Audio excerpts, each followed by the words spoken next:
Greetings, everyone, and welcome to Anime Night in the Dojo. Today's featured show, Fire Force, Season 3, Part 2. Yep, Fire Force Season 3, Episode 14. Welcome back to the dojo. I'm Ryu. That's age. California temperature is driving me insane day by day. I'm losing it, you guys. Either way, we're back for more Fire Force. Again, if I'm out of it, it's because roller coaster of temperatures. But last week we had the beginning of part 2 of the final core of the series. Shinra over here, well, his body got abducted, and his doppelganger, supposedly, apparently, probably, more than likely, whatever. We talked about that last week. Dyed his hair blonde and forced Vulcan to give him a bunch of tattoos, and people didn't listen to Arthur, so they probably should have tied him to bed immediately. And the final straw was him hitting Iris. So, but apparently that was literally the day before he got his body back. So, or returned from his journey into the real world. So, we'll just have to see. There's still stuff going on with the White Cloud, that kind of thing. We don't know what happened with. Again, we had her name last week in Inca. Yeah, we're gonna have to see what happened with her, because she went with him. She was like, "Hey, take me with you, because I want to go," and they went. And well, she's obviously not back, so yeah, we'll just have to see what happened with her. But again, we talked about this last week with the fact that with how many chapters they have to adapt to these last potential 13 episodes. Don't know if they're going to have enough time. And last week was not a good start when it comes to pacing and how much they have to get through, because that was chapters tops. Yeah, if they're going to get through 80 chapters, they're going to need to go. Yeah, they're going to have to go fast. So we'll just have to see as that goes on. I'm not going to mention it again until we're halfway through the season, because like I said, when we get to episode 6, we'll go to the source material and then be like, okay, here's where we're at halfway through the season. How far did they get? And what did they potentially leave out, kind of situation. So that'll be a month or so from now. But either way, as things stand, the pillars, they're on a in-universe clock. Other than that, you know what I mean? They're in a show clock and an in-universe clock based on the pillars and whatnot. So excited to see what's going on with everything going on. Yeah, that's all I can say in my semi-awake state right now. And hopefully doing this one, I'll be more alive for Jujutsu Kaisen. But yeah, it's just... it is what it is, you guys. Sometimes it just happens. And the crazy weather is not helping me at all. And I know people back east are having even crazier weather. So, I don't know. I think I'd rather have a constant temperature, but the threat of negative temperatures is always terrifying. So, that's why certain people flee states instead of, sticking it out with their constituents. Not naming names, not trying to get political, but I just think it's funny that that shit happens. Further proof that, certain people in places don't give a shit about you. So, anyway, all that random stuff being said, we're going to push some buttons and get going here. So people on Patreon will see you on the other side of the edit for the timer reaction, and people on YouTube will see you on the other side for the discussion and review. And if you want to check out either of the other videos, link to Patreon is where it needs to be, and the link to YouTube is where it needs to be. So, yeah, push some buttons, see the content that you want. So, here goes some. Well, alrighty then, there you guys have it. We talked about it a little tiny bit at the end of the reaction there, but full on Benimaru backstory, and maybe potentially we skipped some of the finer details of Benimaru's backstory, his complete origin, because the kid that we saw in the flashback here that Shinmon quote unquote killed his mother, he mentions to Benimaru you should know better than anybody else, that kind of thing, implying that that Benimaru's mother went inferno and left him orphaned, like this kid ends up being orphaned, obviously. And we'll talk a little bit about more of this situation a little bit later with the kid and stuff. But if we skipped that kind of thing, like what happened with Benimaru's mother, that kind of detail having this kind of just like one-off line to just kind of explain the majority of that situation, there's nothing wrong with that. It depends on how well written that part of the source material potentially was. I'm just guessing here.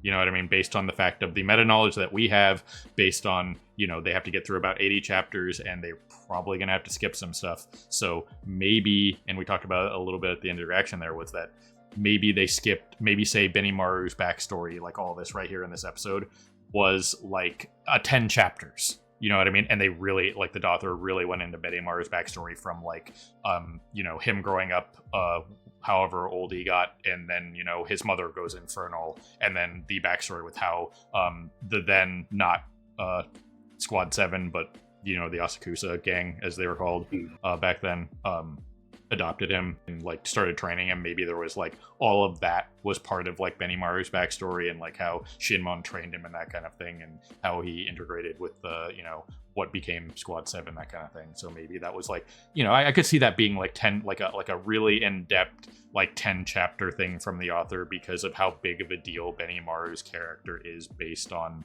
just everything that he has to offer for the series and what he's done for the series, and how big of a deal he is like in universe. You know what I mean? How he is universe changing, especially with what we saw with, him potentially creating the Soul Eater moon, right? Or with his own special Nichiren, because he prefers the moon. You know what I mean? He is literally the sun and the moon because he is second and third gen. So it's a fairly interesting way of explaining how a character functions just in general, physically and metaphysically. So I could imagine the author maybe really went into that. You know what I mean? Maybe that's what they skipped for this portion, and we just kind of got this like bifurcated backstory, which was still fine. This episode was completely fine. I'm just saying that for the meta knowledge that we have of how much they have to cover, those kinds of things probably were the things that they would potentially skip, is like the stuff that we just talked about. So it'll be interesting to see when we go like we'll go look at the source material like halfway through the season, see where they're at, like we mentioned, and then we'll go back at the end of the season and see, okay, what did they potentially skip in the second half, and that kind of thing. For pacing wise, 2 episodes in, if it is truly 13 episodes again to wrap up the series, not a lot's happened. Yeah. So not that it's been bad, it's been totally fine. I'm just talking from the standpoint of how are they going to get through 80 chapters. Is that's usually like a 2-season, 20+ episode affair, generally speaking. You know what I mean? So it will be interesting to see how all that comes about, and when we look into that and that kind of thing. All the imagery, all that stuff, the everything being a haiku, that was cool. The fact that they were, changing the literal landscape of the world with their fight, how their world was looking more closely resembling Adola and stuff like that. How, with the fact that if you don't know Soul Eater, the Soul Eater universe is a little bit more closer resembling Adola, and things and the powers in Soul Eater seem to lean more toward, like the doppelgangers of like how people view you or how you view yourself, kind of like Black Star's character. You know what I mean? So it's kind of interesting to see how these two worlds are kind of like being merged together as one, and then therefore creating what becomes the Soul Eater verse. You know what I mean? Yeah, but belief and imagination plays a major part in the power systems of Soul Eater. Like, that's the whole reason why the gods even exist, is just because people believed that they needed to exist. Yep. With the first god being Lord Death. Yeah. So it'll be interesting to see how much of a bridge is gapped there for between the two stories, because obviously it's the same universe. So Excalibur being another major thing with it, that kind of thing. Arthur's belief in Excalibur could be the reason why Excalibur becomes Excalibur, that kind of thing. Yeah, as far as the Soul Eater gods are concerned, I know Death and Excalibur show up at some point during this final arc. But as far as the rest of them go, I'm not sure about like if we get anything to do with like the original god of fear before Ashura took over, or any of the other madness gods. Right.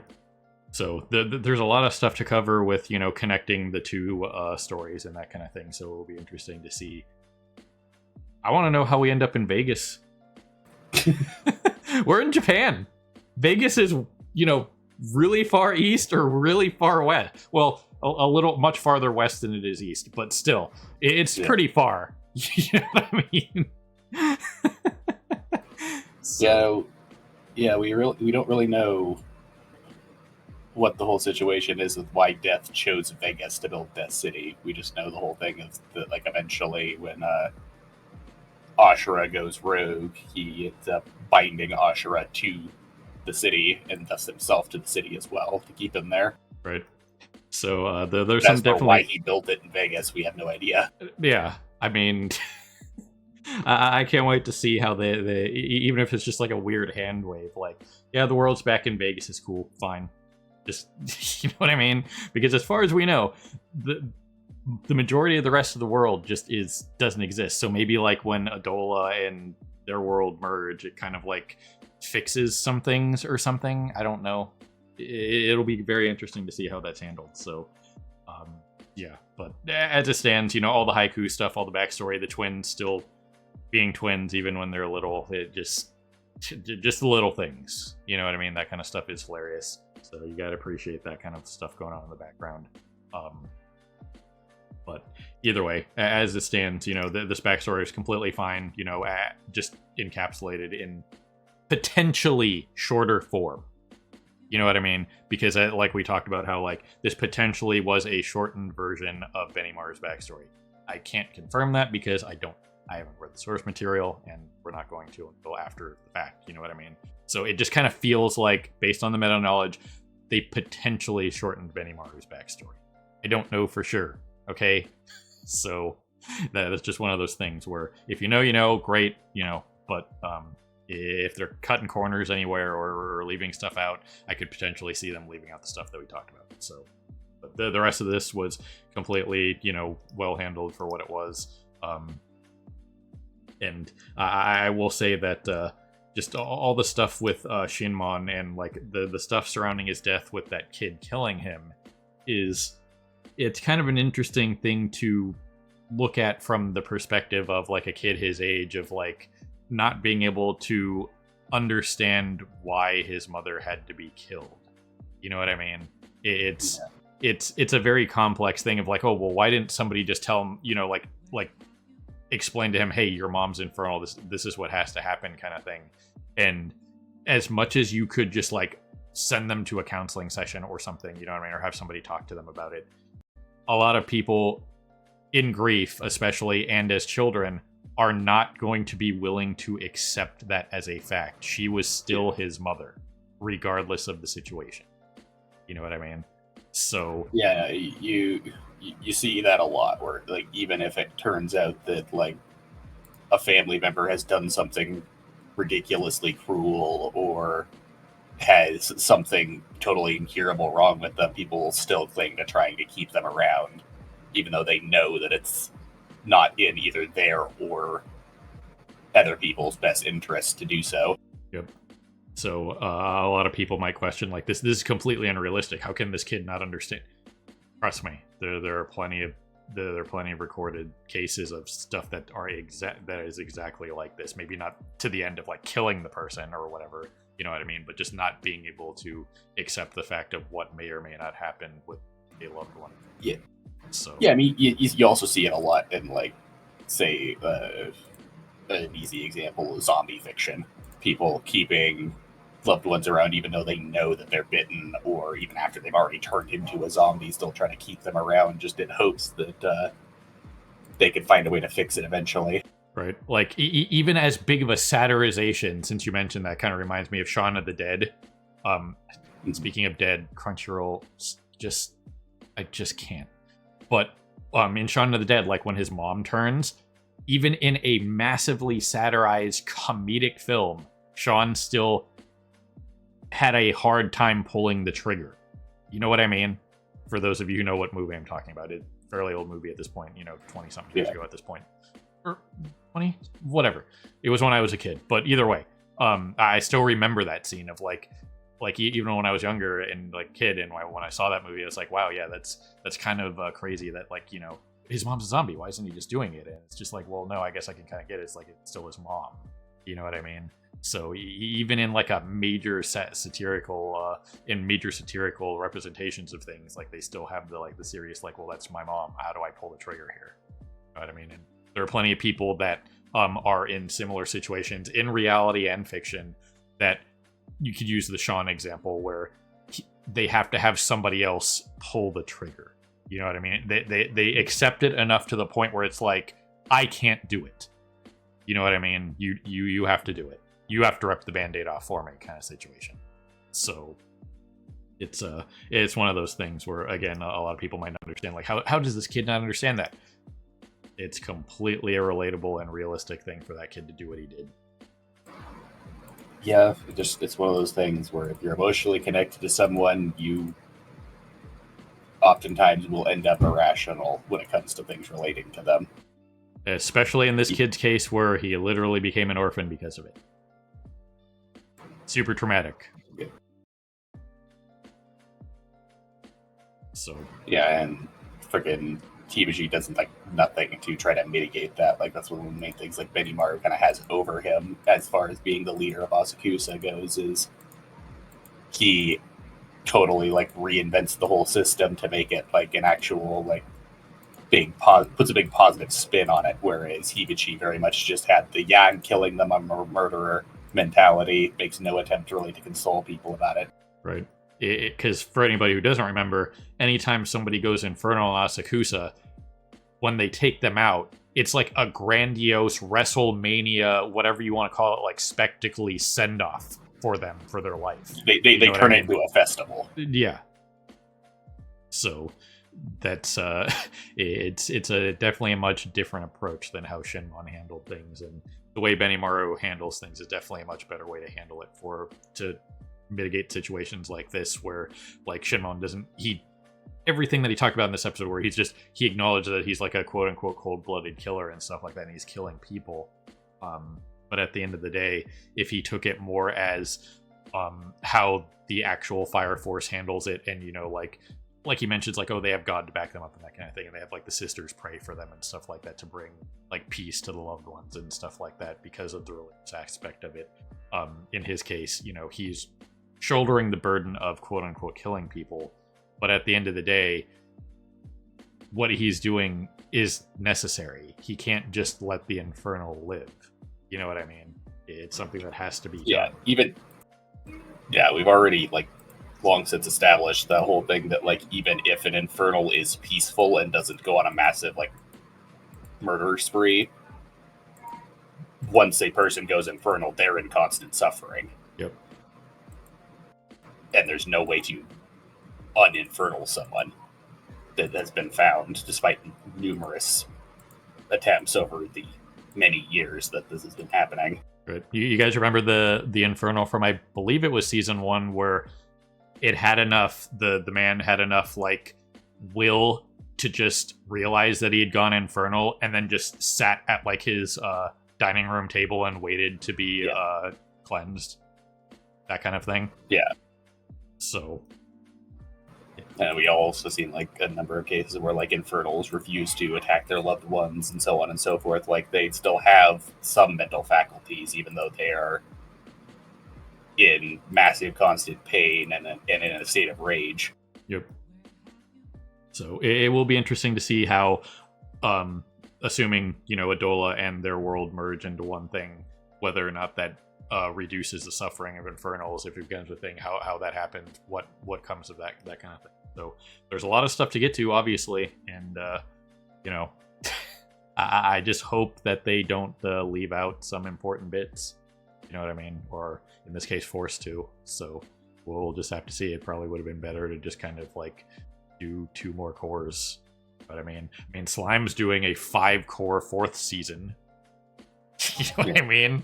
So why not just throw a 3rd core in and just really, you know, just do it. You know what I mean? And give yourselves more time and not have to cut the corners, that kind of thing. So we'll talk about it more when we get to the mid-season, and we you know, we'll look stuff up when we go into episode 7 and that kind of thing. We'll watch episode 6, then go back to the source material, see where episode 6 leaves off, catch up in the source material, see how they, you know, what they may have left out, talk about it there, and then again do that at the end of the season. So it will be an interesting thing to do for this show for that, because just how big of a deal this source material is leading into Soul Eater, and how a lot of people are expecting the next major project for this is to do like a Full Metal Alchemist Brotherhood version of Soul Eater. And a lot of people like call it like Soul Eater Perfect kind of deal.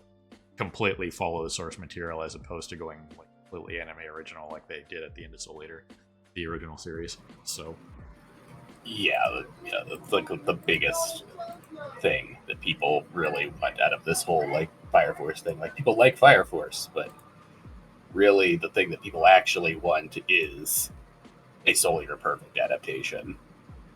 Specifically Soul Eater Perfect because the whole thing with Soul Eater Perfect was that, like, after the fact, the author went back and rewrote Soul Eater largely the same, but he redid all of the art for it because old Soul Eater was rough in the art thing. It wasn't like, say, freaking one bad, but it looked really rough. Like, his art improved vastly over the course of him writing Soul Eater. Right. So he redid all of the art, redrew literally every panel and everything like that in his new improved style, and freaking changed some aspects about the story, but largely left the main overarching plot the same. Right. But like, the main thing is people want a perfect adaptation, one that actually follows Perfect to the letter, unlike the original adaptation, and that includes the new stuff that was added in Perfect. Right.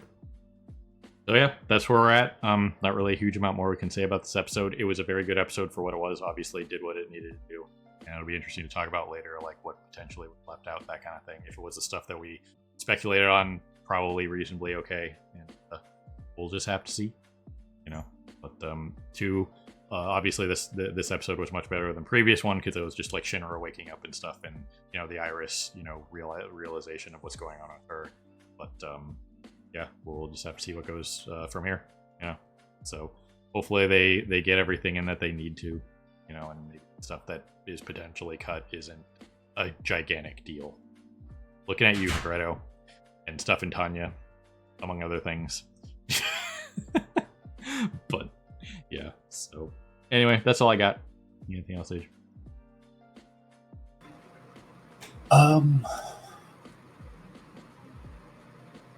Yeah, the whole imagination shenanigans going on is going to be probably the major thing that plays into the whole, like, this world turning into the Soul Eater verse. So we'll have to see exactly what it does, but it definitely seems like that's going to be one of the major catalysts to it.